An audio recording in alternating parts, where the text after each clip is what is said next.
Selamat datang di Pojok Santai. Sebelum Anda mendengarkan audiobook ini, kami menginformasikan bahwa channel ini adalah review audio dari buku yang ada di Indonesia. Untuk membaca keseluruhan buku ini, kami menyarankan membeli buku aslinya di toko buku kesayangan Anda, baik offline maupun online. Keberadaan channel ini dimaksudkan untuk membantu Anda mendapatkan pengetahuan dari buku-buku kesayangan Anda. Jangan lupa untuk subscribe, like, dan komen. Selamat datang di Pojok Santai, channel khusus yang membahas komik dan novel dengan cara asik. Kita mulai menapaki serial buku ke-21 Wiro Sableng dengan judul Neraka Puncak Lawu. Siapkan dirimu kisanak, kita akan memasuki dunia pesilatan yang penuh intrik dan tipu daya.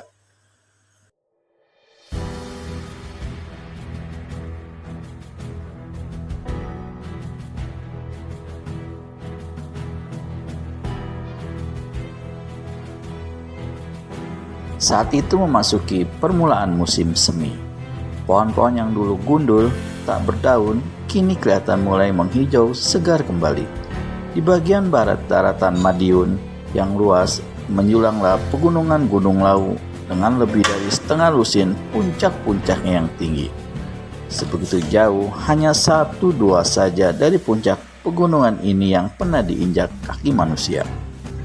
Pegunungan Lawu membujur dari barat ke timur, diapit di sebelah utara oleh daerah Gondang dan pegunungan Kendeng. Di sebelah selatan terletak daerah Jati Serana, Purwantara, dan pegunungan Kidul, serta dataran tinggi Tawangmangu. Pegunungan Lawu bukan saja dikenal sebagai sebuah pegunungan terbesar di Madiun, namun juga merupakan pusat satu partai silat terkenal dan disegani pada masa itu, yakni Partai Lawu Megah. Sejak Resi Kumbara mengundurkan diri 5 tahun yang lalu, maka tampuk jabatan ketua dipegang oleh adiknya yang juga merupakan adik seperguruannya, Resi Tumbal Soka. Adapun pengunduran diri Resi Kumbara, selain usianya yang sudah amat lanjut, yakni hampir mencapai 100 tahun, Padri ini sudah jemu dengan segala macam urusan partai yang menyangkut 1001 macam masalah keduniaan. Kalau Resi Kumbara dulu sempat dan berhasil mengangkat nama Partai Lawu Megah jadi satu partai besar yang dihormati dan disegani, maka agaknya tidak demikian dengan Resi Tumbal Soka. Sejak dia memegang jabatan ketua, banyak perubahan-perubahan yang dilakukannya di dalam partai.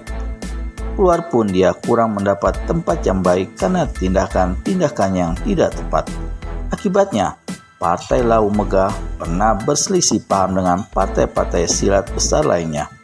Bahkan satu telah terjadi bentrokan yang membawa korban dengan Partai Merapi Indah. Beberapa orang padri tua pernah menemui Resi Kumbara di ruangan semedinya.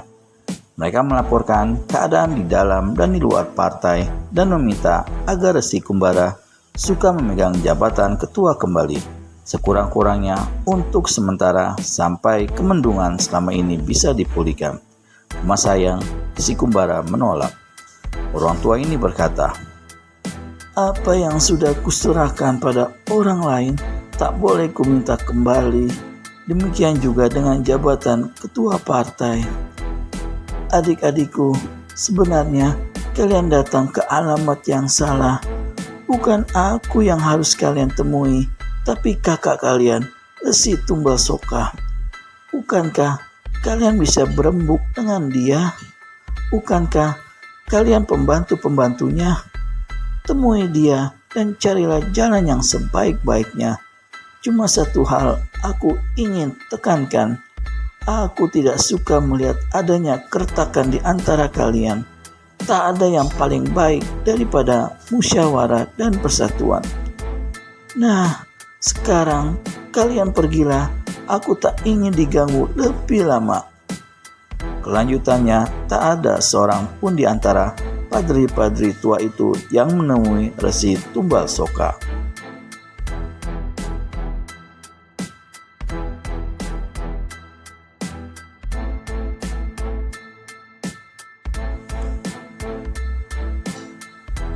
Mereka tahu sifat ketua mereka ini, selain mempunyai pribadi yang tertutup, juga sulit untuk diajak berunding. Dia merasa bahwa hitam putih segala sesuatunya dalam partai adalah di tangannya. Dia bisa saja mendengarkan pendapat-pendapat para pembantunya, namun apa maunya juga yang kelak akan dijalankan. Akibatnya, dalam tubuh para pimpinan partai terjadi kelompok-kelompok yang saling bertolak belakang. Kelompok pertama dipimpin oleh Resi Permana yang ingin melihat partai Lau Mega kembali seperti masa sewaktu dipimpin oleh Resi Kumbara. Kuku di dalam dan mempunyai hubungan baik di luar dalam kalangan persilatan. Kelompok kedua dipimpin oleh Resi Godra. Ketidaksenangan Padri ini terhadap ketuanya lebih banyak ditimbulkan oleh hal-hal pribadi. Sesudah Resi Kumbara mengundurkan diri, maka dengan usia yang sudah 90 tahun, Padri Resi Godra merupakan orang yang paling tua di partai Lau Mega. Dengan sendirinya, dia merasa mempunyai hak untuk menduduki jabatan ketua.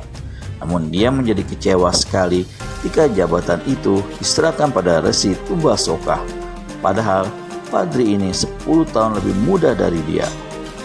Rupanya sang ketua yang lama lebih mementingkan hubungan darah Resi Tumbasoka, adik kandung Resi Kumbara, daripada tata cara yang berlaku. Ditambah dengan sikap dan salah urus dari Resi Tumbasoka, maka semakin tidak sukalah Padri yang satu ini terhadap ketuanya itu. Kelompok 3 ialah kelompok Resi Tumbasoka sendiri bersama pendukung-pendukungnya. Meskipun di luaran Padri 3 kelompok tersebut masih menunjukkan sikap rukun dan saling hormat, namun diam-diam laksana api dalam sekam. Mereka saling bertentangan. Pada pagi hari itu, hujan rintik-rintik turun di puncak Gunung Lau. Menyaksikan keadaan puncak ini, nyatalah bahwa ada satu peristiwa besar tengah terjadi di pusat partai terkenal ini. Para pucuk pimpinan dan anak-anak murid partai semua berkumpul di sebuah lapangan besar. Pada tengah-tengah lapangan ini berdiri sebuah tiang kayu setinggi 3 meter, lengkap dengan seutas tambang besar. Salah satu ujung tambang yang dibuhur demikian rupa membentuk lingkaran, sedang ujung yang lain terikat kukuh pada palang kayu di atas tiang. Sebuah kursi terletak di dekat tiang itu. Sekali memandang saja, jelaslah bahwa benda-benda itu dipersiapkan untuk menggantung seseorang. Sejak berdirinya Partai Lau Mega hampir 200 tahun yang silam, tak pernah hal seperti ini berlangsung. Baru waktu Resi Tumbasoka menjabat ketualah peristiwa ini terjadi. Gerangan, siapakah yang hendak digantung pada pagi hari itu? Ketua partai berdiri bersama pembantu-pembantunya sekitar 20 langkah sebelah kanan tiang gantungan. Di samping Resi Tumbasoka tegak seorang dara berpakaian biru. Rambutnya kusut dan wajahnya yang cantik kelihatan mendung. Sebentar-sebentar dia pergunakan sehelai sapu tangan untuk menyapu air mata yang jatuh membasahi pipinya. Sulawesi, hentikan tangismu. Mana ketabahan hatimu sebagai seorang murid Partai Lau Mega? Si Tumbasoka berkata pada gadis berpakaian biru. Gadis ini adalah murid kesayangannya. Guru, kalau guru mengizinkan, murid lebih suka mati bunuh diri saat ini juga. Sularwasi tiba-tiba menyaut dengan suara parau. Jangan ngaco. Ketua Partai Lau Mega kelihatan marah. Bukan kau yang harus mati, tapi bangsa terkutuk itu. Kau akan saksikan sendiri kematiannya di tiang gantungan sebentar lagi. Resi Tumbasoka memandang berkeliling kemudian berseru. Bawa pemuda laknat itu ke tiang gantungan. Suara teriakan sang ketua yang disertai hawa amarah dan tenaga dalam amat tinggi laksana geledek menggetari seantero puncak Gunung Lau. Bila getaran teriakan itu sirna, kesunyian mencekam menegangkan. Dari arah rumah besar kelihatan seorang pemuda berkulit coklat keluar digiring oleh 2 orang anak murid partai tingkat tertinggi. Di sebelah depannya mendahului seorang resi. Pemuda berkulit coklat itu memiliki rambut gondrong sampai ke bahu. Kedua tangannya diikat di sebelah belakang dengan sehelai benang aneh yang bagaimanapun diusahakannya tak sanggup diputuskan. Tampangnya tolol, tapi sikapnya gagah, bahkan dia melangkah cengat-cengir. Seolah-olah tengah dalam perjalanan ke satu tempat yang bagus, bukan tengah menuju ke tiang gantungan yang telah disediakan untuk dirinya. Murid-murid partai berkerumun di sebelah timur menyeruak memberi jalan. Pemuda asing dan pengiringnya sampai di depan tiang gantungan. Ketegangan semakin memuncak, kesunyian tambah tidak enak. Resi Tumbasoka menganggukkan kepala pada padri yang menyertai pemuda berambut gondrong itu. Dan sang padri lantas membalikkan diri berpaling pada si pemuda. Orang asing yang mengaku bernama Wiro Sableng, katanya dengan suara lantang hingga terdengar ke segenap penjuru. Kami, orang-orang Partai Lau Megah, masih bersedia memberikan sedikit kelonggaran padamu sebelum kau menjalani hukuman mati di tiang gantungan. Benarkah Wiro Sableng alias pendekar kapak maut Naga Geni 12?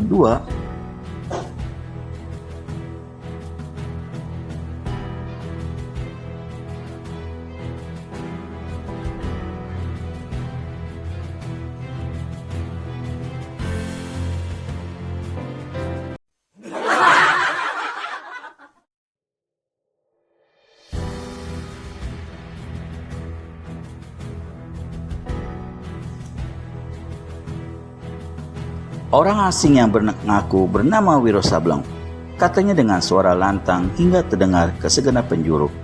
Kami, orang-orang Partai Lau Megah, masih bersedia memberikan sedikit kelonggaran padamu sebelum kau menjalani hukuman mati di tiang gantungan.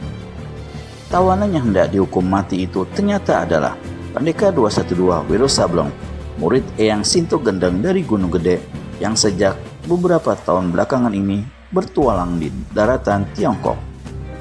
Wiro tersenyum mendengar ucapan padri itu. Terima kasih. Kelonggaran apakah yang kalian hendak berikan padaku? Bertanya Wiro acuh tak acuh tanpa memandang pada padri yang tadi berkata padanya. Sebelum menjalani hukuman mati, kau diperkenankan mengajukan satu permintaan atau menyampaikan pesan terakhir. Kembali Wiro Sableng tertawa cengat-cengir. Aku tak punya karib kerabat, apalagi sanak saudara di sini. Pesan apa dan pada siapa pula aku sampaikan? Kalau begitu, permintaan terakhir saja, kata padri itu. Permintaan terakhir? Wiro kenyitkan kening. Kalian sudah memutuskan untuk membunuhku secara biadab. Kini kenapa meributkan segala soal tetek bengek begini rupa sih? Gantung saja aku detik ini juga, habis perkara. Mendengar kata-kata Wiro itu, Resi Tumbasoka menjadi marah wajahnya dan berkata lantang. Kau dihukum gantung secara biadab karena kau telah melakukan kekejian yang biadab. Itu sudah pantas menjadi bagianmu jika kau tidak ada kata-kata atau permintaan terakhir, itu lebih baik. Kau akan lebih cepat kami singkirkan dari puncak gunung Lau ini. Resi Tumbasoka, mulut dan pendapat manusia itu tidak selamanya bisa jadikan hakim yang adil. Kudengar kau banyak melakukan hal-hal yang sembrono sebagai ketua partai. Itu sebabnya ada yang tidak menyukaimu di pihak orang dalam sendiri dan juga di dunia persilatan. Habis berkata begitu, Wiro tertawa mengekeh.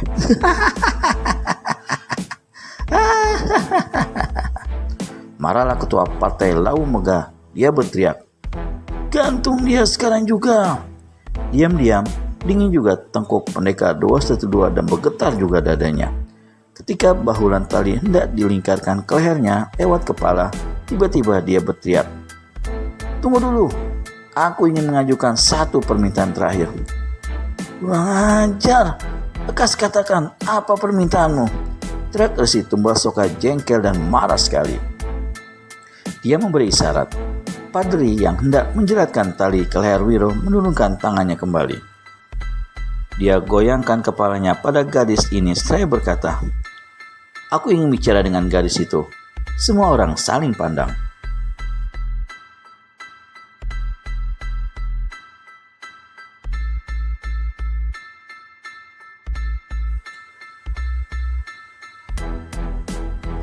Tentu saja mereka tidak menduga sang tawanan akan mengajukan permintaan demikian. Semua orang memandang pada Resi Tumbasoka menunggu keputusannya. Ketua partai ini sendiri kelihatan bergerak-gerak pelipisnya. Dia berusaha menekan amarahnya dan kemudian berkata, Kami beri kesempatan untuk bicara dengan gadis itu lebih cepat dan singkat. Adik, kau kemarilah mendekat. Wiro berseru. Sularwasi memandang melotot, mulutnya terbuka. Manusia terkutuk, aku tidak sudi bicara denganmu. Sepasang alis mata Wiro Sableng naik ke atas, keningnya mengkerenyit. Jika kau tidak mau bicara denganku, berarti kelak kau bakal penasaran seumur hidup, kata pendekar itu pula. Kaulah yang bakal jadi setan penasaran, teriak Sulawesi. Sulawesi, kita harus memenuhi apa yang telah kita janjikan. Kau harus dengar apa yang dikatakannya, ujar Resi Tumbasoka, lalu berpaling pada Wiro. Katakan lekas, apa yang ingin kau sampaikan padanya? Apakah dia tidak boleh maju lebih dekat ke hadapanku? Tanya Wiro. Muridku, kau majulah sampai 3 langkah dari hadapannya, kata Resi Tumbasoka. Karena diperintah gurunya, meskipun hati kecilnya membantah, namun dia tak berani menolak. Sulawesi melangkah ke hadapan Wiro Sableng. Sekarang bicaralah, seru ketua partai Lau Megah tak sabaran, karena dilacak Wiro masih cengah-cengir. Adik, kau cantik sekali jika menangis begini. Kedua pipimu jadi merah. Kata-kata itu diucapkan oleh Wiro setengah berbisik, sehingga cuma Nona Sulawesi saja yang dapat mendengarnya. Dan si Nona justru tiba-tiba menggerakkan tangan kanannya. Satu tamparan mendarat pipi Wiro, demikian kerasnya hingga bibirnya luka dan mengeluarkan darah. Selagi semua orang tercengang-cengang melihat kejadian itu, Wiro kembali membuka mulut. Nona Sulawesi, aku bersumpah bahwa aku sama sekali tidak merusak kehormatanmu. Seorang lain yang melakukannya dan aku yang jadi kambing hitamnya. Kata-kata ini diucapkan Wiro dengan suara keras sehingga semua orang mendengar. Muridku, kembali ke tempatmu semula. Terdengar seruan Resi pada Resi Tumbasoka. Sesaat, Sularwasi masih tegak menatap tajam pada Wiro Sableng. Entah tertegun dalam kemarahannya, entah terpukau dalam ketidakpercayaannya atas pengakuan pemuda berambut gondrong itu. Kemudian sadar akan kata-kata suhunya, gadis ini melangkah mundur kembali ke tempat semula. Laksanakan hukuman sekarang juga, terdengar kembali seruan Resi Tumbasoka. Maka tali menggantung dilingkarkan ke leher pendekar 212 Wiro Sableng. 2 orang murid partai dengan paksa dan susah payah menaikkan pemuda itu ke atas kursi. Mereka kemudian memegangi tawanan itu agar jangan berontak.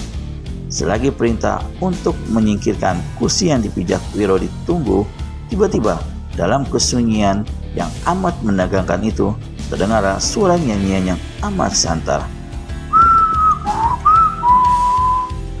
Demikian santarnya, sehingga semua orang yang ada di situ, termasuk Resi Tumbasoka dan para pimpinan partai Lau Megah yang berkepandaian tinggi, merasa liang telinga masing-masing bergetar. Semakin tinggi mendaki puncak Gunung Lau, semakin indah permai pemandangan. Semakin sembrono tindakan seorang pimpinan, semakin jauhlah dia tersesat dalam aturan dunia persilatan.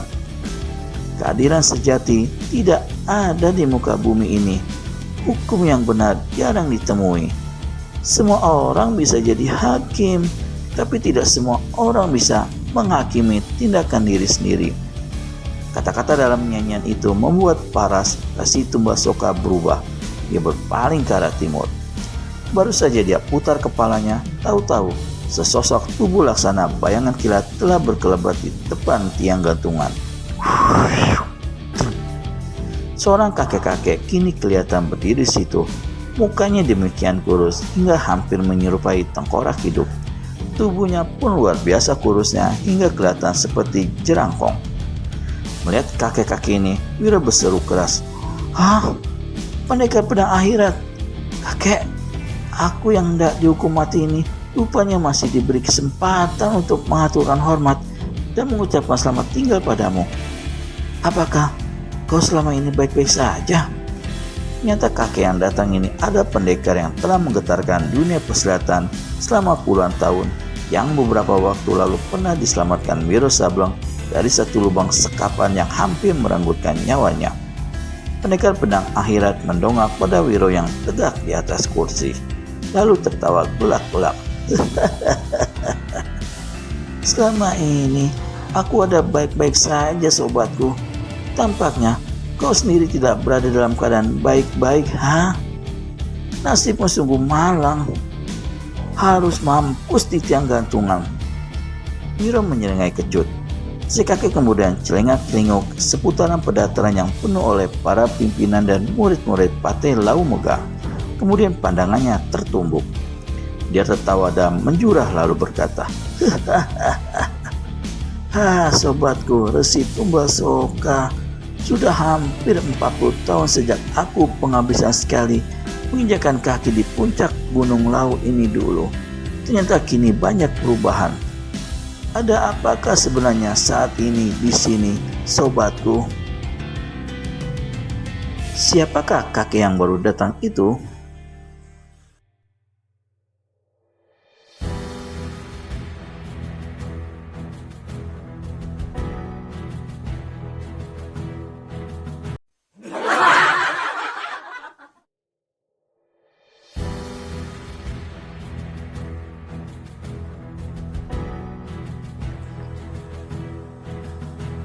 Si kakek kemudian celingak-celinguk seputaran pendaftaran yang penuh oleh para pimpinan dan murid-murid Partai Lau Megah. Kemudian pandangannya tertumbuk. Dia tertawa dan menjurah lalu berkata, sobatku Resi Tumbal Soka, sudah hampir 40 tahun sejak aku penghabisan sekali menginjakan kaki di puncak Gunung Lau ini dulu. Ternyata kini banyak perubahan. Ada apakah sebenarnya saat ini di sini, sobatku? Sesaat Resi Tumbal Megah masih berdiam diri, terkesiap oleh kedatangan si kakek yang tidak diduganya, yang ternyata mengenal tahanan yang hendak digantung. Kemudian dia ingat dan buru-buru balas menjurah. Wah, selamat datang di Partai Tumbal Soka, sobatku pendekar besar pedang akhirat. Julukanku hanya pendekar pedang akhirat, tak perlu ditambah dengan kata besar. Dan ini membuat wajah Resi Tumbal Soka menjadi bersemu merah. Paderi-paderi yang lain tak berani membuka mulut, bahkan bergerak dari tempat masing-masing. Tampaknya mereka takut. Semuanya tahu siapa adanya kakek bermuka tengkorak ini. Seorang tokoh silat yang sampai hari itu masih dianggap sebagai datuknya orang persilatan, yang ilmu kepadanya suka dijajaki.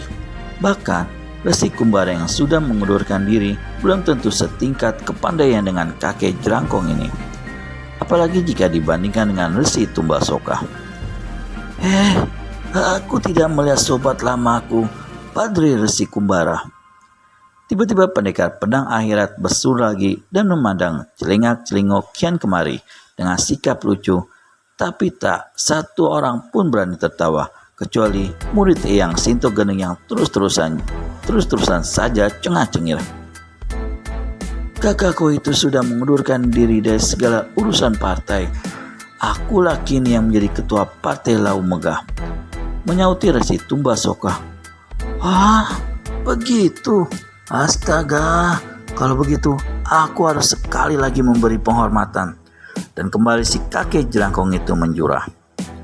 Penghormatan yang sekali ini terasa satu hinaan halus oleh Resi Tumbal Soka, tapi dia tak mau memberikan reaksi apa-apa, cuma wajahnya saja yang kembali kelihatan bertambah merah. Betul-betul banyak perubahan di puncak Gunung Lau ini, kata pendekar pedang akhirat sambil geleng-gelengkan kepalanya. Sobatku Resi Tumbal Soka, kau belum jawab pertanyaanku tadi. Ada apakah ramai-ramai di sini? Seperti kau saksikan sendiri, pemuda asing itu akan menjalani hukuman mati. Menilik gelagat kakek gagah sebelumnya sudah kenal padanya.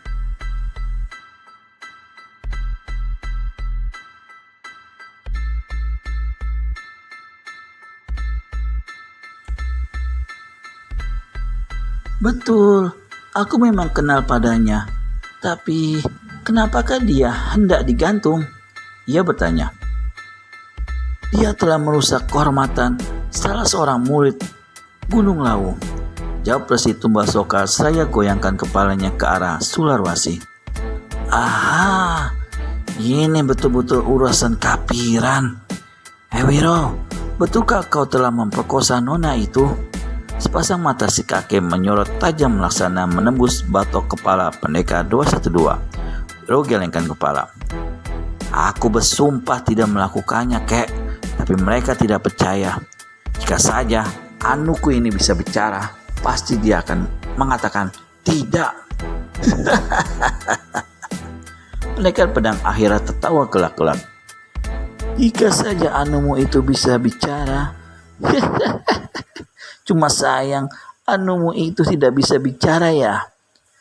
Tapi betul, kau tidak mengganggu gadis itu. Maksudku, memperkosanya. Demi Tuhan tidak. Si kakek mengangguk. Aku percaya pada sumpahmu, kata kakek itu, lalu berpaling pada ketua partai. Dia sudah bersumpah, bagaimana ini? Siapa sudi percaya sumpahnya? Mana ada maling yang mengaku. Tapi dia bukan maling. Penjahat keji terkutuk itu lebih pantas, bukan? Si kakek tertawa. Setauku, pemuda sobatku ini tak pernah mencari perempuan.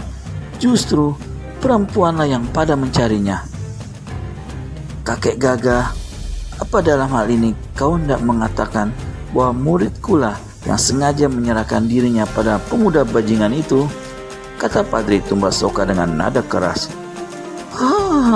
Tentu saja tidak, saut kakek muka tengkorak. Tapi aku tak percaya kalau sobatku ini telah memperkosa muridmu yang cantik itu. Itu urusanmu.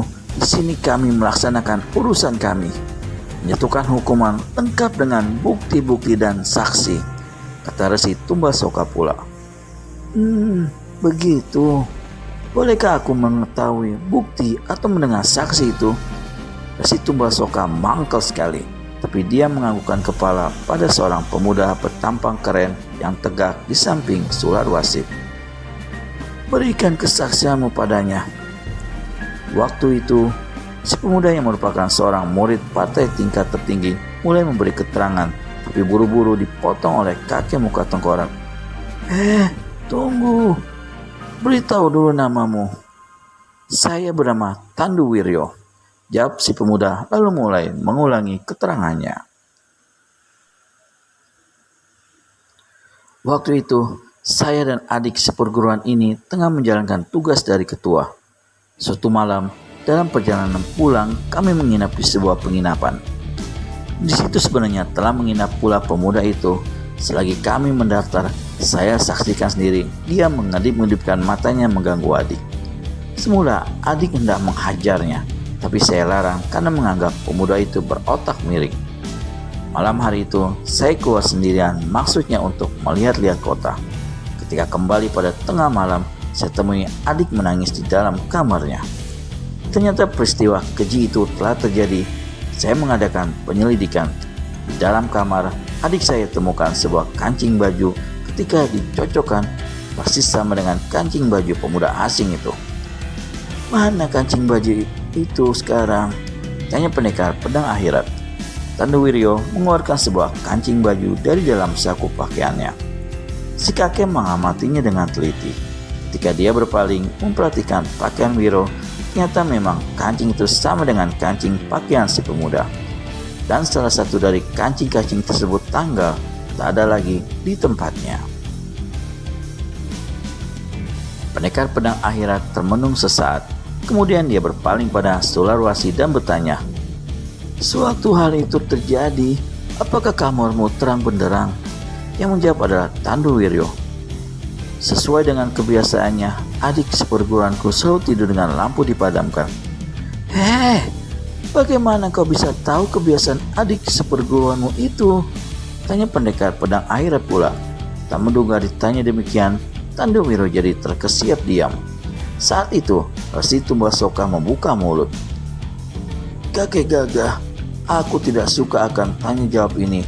Kau seolah-olah sebagai seorang penyelidik. Sebagai seorang pembela, jika kau ingin menyaksikan pelaksanaan hukuman gantung ini, silakan. Jika tidak, supaya aku angkat kaki dari sini. Meneruskan kakek muka tengkorak sambil tersenyum. Tidak, sebelum persoalannya jelas begitu, aku tak akan pergi dari sini. Si kakek lalu berpaling pada Tandu Wiryo. Orang muda, katakan padaku kota dan penginapan di mana peristiwa itu terjadi. Tandu Wiryo tidak segera menjawab, sedang parasnya menunjukkan rasa tidak enak. Ia menoleh pada Resi Tumbasoka dan baru berkata, tanpa izin ketua, aku tak akan mau menjawab. Beritahukan saja padanya biar dia puas, ujar sang ketua pula. Penginapan Candi di Muntilan. Tandu Wiryo memberitahu. Kakek gagah, apakah kau puas sekarang? Tanya Resi Tumbasoka. Bagaimana kelanjutan penyelidikan kakek pendekar pedang akhirat? Untuk pastinya, temukan jawabannya di video selanjutnya hanya di channel Pojok Santai. Segera subscribe dan tekan tombol lonceng untuk mendapat notifikasi video terbaru dari kami. Terima kasih dan sampai bertemu kembali.